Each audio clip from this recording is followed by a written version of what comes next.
They are planning by 2030 hydrogen plus CCUS. By 2050, they are committing that by hydrogen plus DRI, they are going to produce 47 million ton. At present, they are not having any hydrogen technology. ThyssenKrupp Group is promoting that from 2030, they will go for the CCUS plus DRI, and for 2050, they are producing for hydrogen plus DRI. They are producing one plant in Germany for 12 million ton per annum. Vostala Pai, hydrogen plus DRI. Tata Steel, hydrogen plus DRI in Netherlands for 8 million tons. SSAB, hydrogen DRI for 7 million tons and selling. यानी 2030 तक all the big players want to go to the hydrogen instead of what they are using at present as a carbon. Second, European Commission, they are targeting 2030 30% of reduction, and by 2050 near about zero, it calls as a near zero emission, or 80 to 95% reduction by the existing. What is the objective of the European Union? They are establishing steel production by carbon direct avoidance technologies. वो ये कह रहे हैं कि जिस technology में carbon नहीं रहेगा उस टेक्नोलॉजी को वो बोलेंगे कि that is the green technology. Second, carbon capture technology, यदि आप कार्बन दे रहे हो तो उसको कैप्चर करने की technology. Developing deployed technologies to improve the energy and resource efficiency. Demonstrating clean steel breakthrough technologies and strengthening the global competitiveness of European steel production. Third, funding. European Union की funding उनके industries के लिए for 2021-27 1700 million euro है to reduce the carbon emission technologies. उन्होंने 143 million euro का hybrid fund declare किया है, that is for 1.2 million ton capacity hydrogen technology DRI plus steel making unit. The global BOF route जो है उसका carbon emission है 2.32 tonnes and 71% of the production is global. It is by BOF route. Scrap plus EAF route जो है इसका carbon emission है 0.67 tonnes पर CO2 and 22% of the production. And DRI EAF route का जो है 1.65 टन्स पर CO2 and 7% of production. So what is the emission? ये जो परसेंटेज निकाला जाता है, there are 3 emissions, scope 1, scope 2 and scope 3. What are the percentage we are talking about? 2.54 or 0.8. It is the scope 1 plus scope 2. It is direct and indirect emission. Direct emission जो है वो है जो आप आपके प्लांट में use करते हो, NG, LDO, HFO, कोल. इनडायरेक्ट है जो इलेक्ट्रिसिटी आप यूज करते हो उसका परसेंटेज रिन्यूएबल्स का कितना है. These are the GHG emission footprint for ISO. हाँ, this is the most important slide. Responsible Steel an organization which has make the standards benchmarks.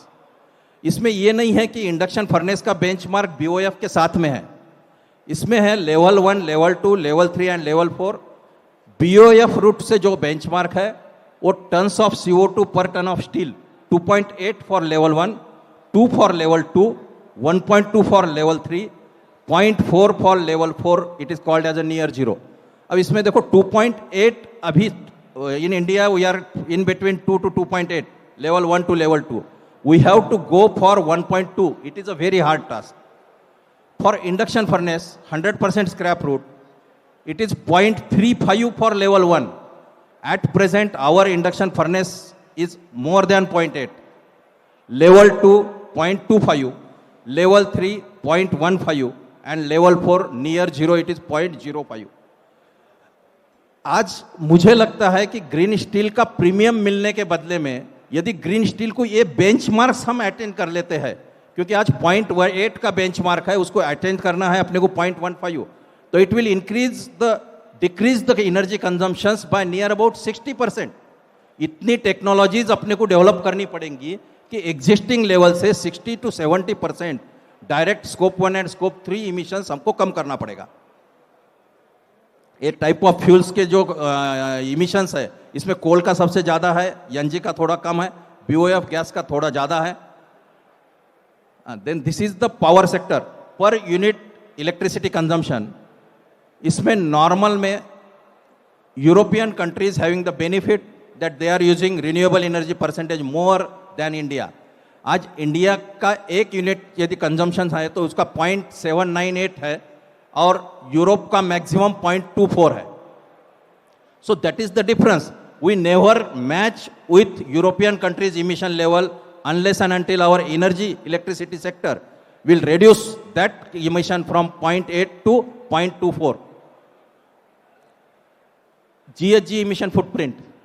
Every organization has to declare its GHG emission footprint of their product along with invoice as per emission of GHG gases by the organizations for CBM from 1/10/2023 for export to Europe. It is compulsory now. आपके product के साथ में GHG footprint उस carbon के लिए कितनी गई है ये कंपलसरी हो रहा है. नाउ सीबीएम में क्या है? CBM carbon border adjustment mechanism. From 1 October export to European Union should have direct and indirect emission certificate only without any financial obligations till 1/1/2026. Scope 1 and scope 2. CBM authority will declare mechanism of GHG certification till 1 August 2023.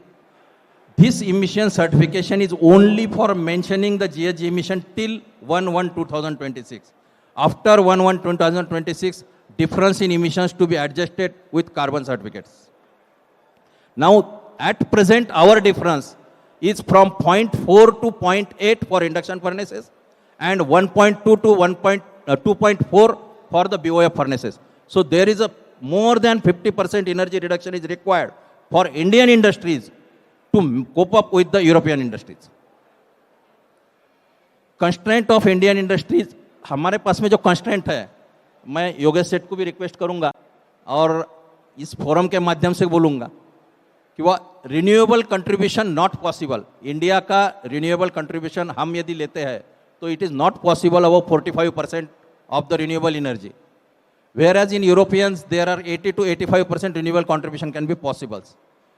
क्योंकि demand and banking charges restrictions जो है governments के, तो उसमें मैं demand से ज़्यादा renewables में नहीं जा सकता हूँ. इसके वजह से मैं रिन्यूएबल्स में कंट्रीब्यूशन नहीं कर सक रहा हूँ. No separate allocation of research and development fund for GHG reduction to secondary steel sector. कोई भी सेकेंडरी स्टील सेक्टर में रिसर्च एंड डेवलपमेंट फंड के लिए कि वो मुझे कम करना है, it is compulsory. For 5 years we have to reduce from 1.28 to 0.4. Induction furnace is having lowest GHG emission factor among all technologies. हाँ, all technologies में यदि मैं आर्क फर्नेस लेता हूँ, BOF लेता हूँ, definitely it is having the advantage of lowest emission factor. But the standard given for induction furnace 100% roof, it is also lowest. So they have to compete with that lowest factors. Induction furnace is having lowest GHG emission factor among all the technologies and also uses recycling scrap up to 95%, which can be promoted as green steel producer in India. In India, we can very well produce this. Government should compensate CABM carbon border adjustment mechanism of European energy to industrial secondary steel sector. That are the just points. Thank you. Any question you can ask.